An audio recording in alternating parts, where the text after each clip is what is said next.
こんにちは。前回の動画で巣枠の幅について最後の方でちょっと、お話ししたと思うんですけど、巣箱の両縁には蜜を溜めたいから巣枠同士の幅を1センチ以上。でもそれ以外の育児用の巣枠、この巣箱の場合は今8枚入ってますけど、ですから両枠2枚だから真ん中の6枚ですね。それは極力子育てをしたい、枠なので、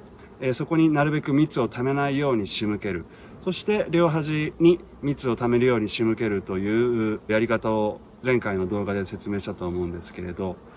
ちょっといい結果が出ているので、それを今からちょっとお見せしようと思います。ところでこれ新しいギアなんですけど、あとこれも我ながら我ながら面白い格好やな。じゃあちょっと見てみましょう。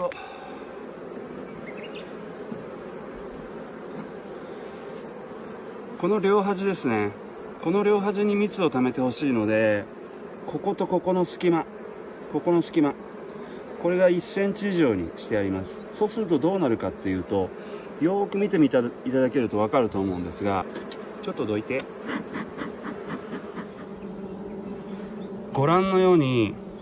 幅があるんですよね、巣皮に。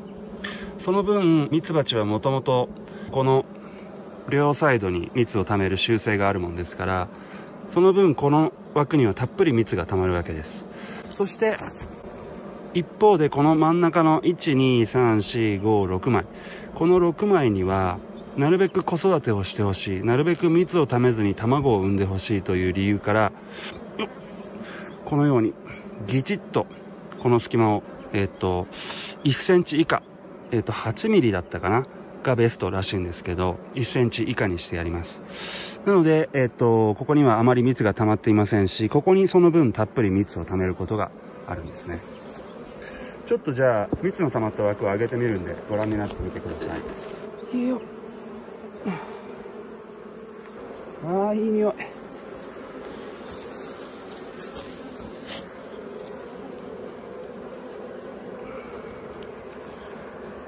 こうして分厚くなってるので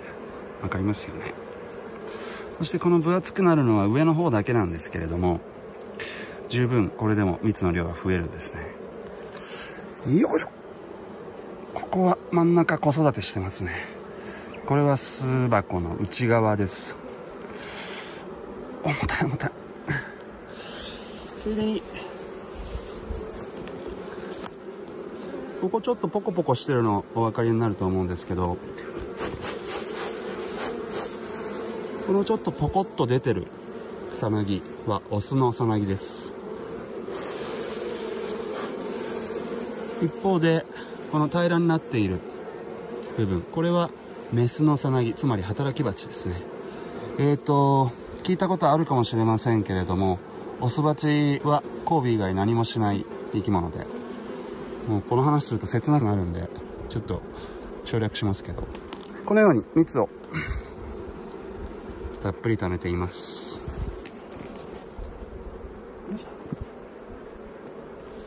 ですから僕がちょっと前の動画で三角ゴマ、ここについていた三角ゴマを取っていた理由も、なるべく卵を産んでほしいからだったんですよね。別についていてもいいんですよ。でもつけないとこういう結果になる。これ僕ニホンミツバチをやっている方から聞いて、目から鱗だったんですけ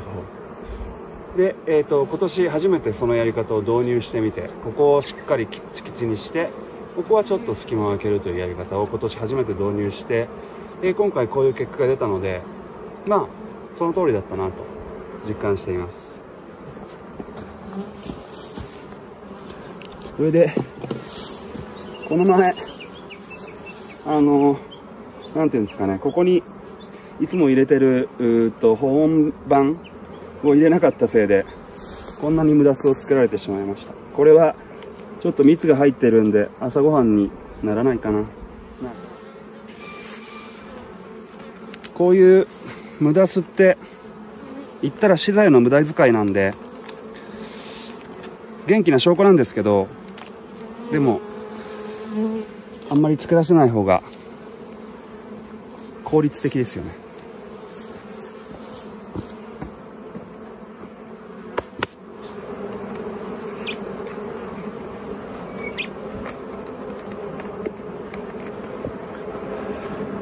今何をしているかというと、